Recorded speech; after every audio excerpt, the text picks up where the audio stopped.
Hello and welcome to the Boomtown Hoops post-game show, where we're here to talk about the Thunder's narrow loss to the Indiana Pacers, 122 to 116. With me today, we got Cody, we got Jesse. Guys, yet another really good effort game from Thunder. Just quite didn't have the horses to really pull this one off. Jesse, what'd you see in this game? I don't think the numbers necessarily back it up a ton because Teo only finished with 9.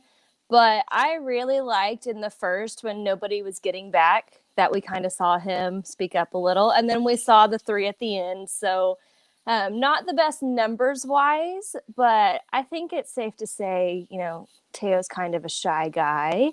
So seeing him do that, I really liked that. Yeah, absolutely. And Teo's not... I don't think he's the type of guy who you want to, drop 20 a night. I don't know if that's a really kind of in his repertoire down the line. We've seen him do it, but I much would rather see him, control the game well. He had a +10 tonight, which was the best of anyone on the Thunder. And that leadership, like you said, really excellent to see out of Teo. Cody, what impressed you about the Thunder tonight? Yeah, I think the biggest thing, when they're not shooting the ball well from 3, 9 of 29, they shot 31%. They were able to get into the paint pretty easily. It's 76 points in the paint. So not having Sabonis and Miles Turner in there obviously helps. But yeah, they were able to really manufacture points in the paint tonight. Baisley was very aggressive. And to kind of piggyback on what Jesse said with fast break points, I mean, you look at that stat, the Pacers had 35 fast break points compared to the Thunder's 11. Once they got the ball and they could get out and it looked like they could just run all over the court. So, it was good to see Teo out there, trying to take some leadership on that. But yeah, that was a huge stat that I feel like, really kind of tilted the game in the Pacers' favor. They were able to get out there and run. Yeah, absolutely. And it was a game where, they definitely, got out there and ran, running a really short bench, only 8 Pacers played tonight. And again, inside, the Thunder actually did pretty well. Moses Brown got another double-double for the first time. Welcome back, buddy. Good to see you. And you have some rebounding numbers that are pretty crazy. Like, shout out my guy, Sevi Mikhailuk, for having 9 rebounds tonight. That's great stuff. So, yeah, it was definitely a little bit of a trade-off for the Pacers, but one that definitely paid off in their favor. And really just it was a game where the Pacers had 3 guys who really went off. Malcolm Brogdon, some guy named I've never seen this man in my life, O'Shea Brissett. Never seen O'Shea Brissett before, but he dropped 23, and then Karis LeVert dropped 28. So Houston, you could have had him. What are you doing? Every time I see Karis LeVert do well, brings a little smile to my face, knowing that they traded him for like a couple months of Victor Oladipo and basically a pack of gum. So, anyways, really, it just they didn't have the horses down the line to really compete. We did see Poku for like 5 minutes, and then he left with a. Sean's already on it. Poku up chuck, Poku tummy hurt. A non-COVID illness. Jesse, are you worried about your guy Poku here?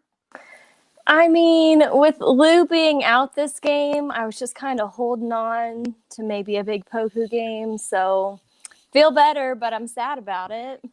I get that for sure. So another great night for Darius Baisley as well. 26 points, matching the career high he set a couple nights ago against the Wizards. Baisley, Cody, didn't shoot very well, but still had a pretty good game in terms of points, in terms of taking leadership. What did you see out of him tonight? Yeah, like you said, not super efficient, 9 of 25 from the field and 1 of 8 from 3, but was really able to, whenever he was putting the ball on the floor with a full head of steam, was able to go inside and play pretty well, I thought. Like I said, Brissett, obviously with Turner being out, that's their backup center, I guess, and haven't seen a whole lot of him, and was not too impressed with his defensive prowess, that's for sure.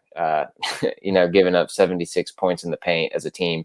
Obviously, defense was not their strong suit tonight in the paint. But he looked pretty good to me. So 26 points, yeah. Can't complain. Need him out there getting development minutes for sure.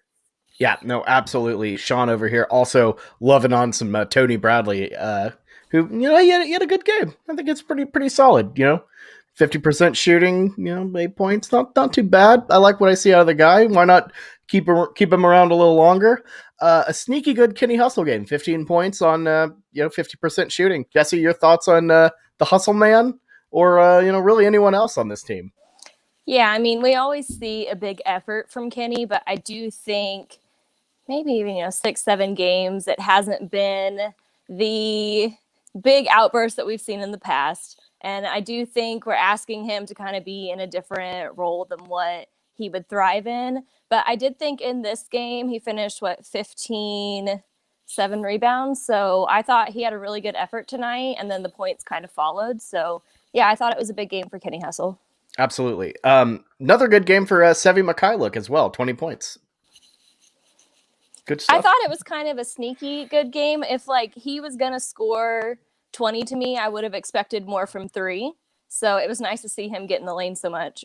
Yeah, that 2 for 5 from 3, you see the 20 points, and then you look at the 3-point shooting. Really surprising that he didn't shoot as much as he did, and 2 that he feasted down low. Yeah, like I mentioned, that 9 rebound effort is just crazy out of Sevi for sure. Cody, any other guys really impress you tonight? I think we've kind of gone over most of the guys out there that have had pretty good games. I mean, just as a whole, it's good. Obviously, it was part of the game plan for them to get down low and get in the paint and try and take advantage of the Pacers' weaknesses. And whenever they're not shooting particularly well from 3 for the night. So, I mean, good all-around game. They played hard. Just, tough to win games whenever the Pacers have at least a couple guys on their teams that are, good rotation guys. So, yeah, it's tough. This is loss number 12. Obviously, not great if you're wanting wins, but you know what? In the world of Tank, it's great. So we're going to introduce the whole thing. Shout out my guy Jameson for coming up with it. We're going to do our own Tankathon lottery sim here. If you're not familiar with it, it basically simulates the odds of the lottery. As you see, freshly updated, the Thunder are sitting at 5. The Cleveland Cavaliers are out here beating up on the Chicago Bulls, looking pretty good. And not only that, but Detroit's last time I saw the Pistons were winning. So, things are going good for the Tank. The Wizards have taken the lead against Golden State. That kind of hurts, but that's fine. We're good. I'm just looking at some other stuff here. Detroit is falling behind. So that's a bummer. But we're going to go ahead, roll the little lottery hopper, and see what we got here. Let's hope for a 1 and a 5. Cody, what are we hoping for here? Obviously 2 top 5 picks, but it's Sacramento. That's just a gross one. It's not a necessarily bad one because we get the Houston pick as well. But falling down to 3 or to 8, that's a bad one right there. Both Chicago and Sacramento hopping up would be not ideal. But again, better than the alternative of losing the Houston pick and then also falling. So I'll take it. And that's probably a realistic sim, honestly. Yeah, and again, obviously the 2 top 5 is what we want. But I mean, 5 and 8. I mean, it's all right. Sean says it's a basely trade sim right there. Yeah, I think you would definitely maybe try to package that up, move up, get a Suggs or a Green there, but. I don't know. Jesse, your thoughts on the sim we did? I'm not down for the Tank. So if that's what we get, it's super not worth it to me. But we'll see. I mean, I've seen some that do work out in our favor, and there is a world where that exists. So I'm trying to hold on to that for now. I just want the one scenario where we get 1 and 5 is chef's kiss. Yes. Beautiful. Would just great. Cade and Kuminga. That is the goal right there, folks. So just hold on. We got good stuff coming. It's coming. I think if we get the 2 top 5 picks, I think we might be able to see our team start trying to compete. So, Cody, final thoughts before we move on tonight. Yeah, it's going to be a tough a couple game stretch for the boys. They're going to be out there. They're going to play as hard as they can, but it's going to be a tough part of the schedule. So just get ready for some potential more losses in a row.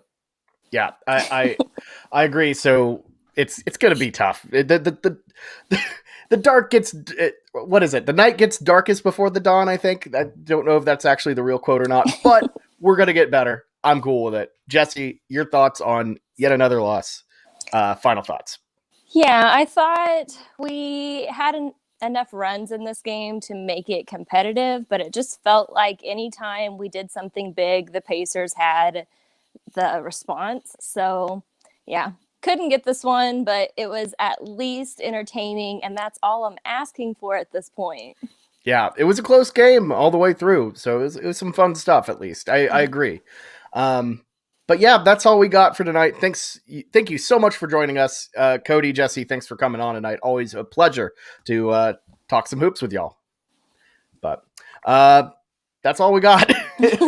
Next up, Friday night, get to see Washington Wizards, Russell Westbrook Part 2. But yeah, until then, have a good night. Thumbs up, folks.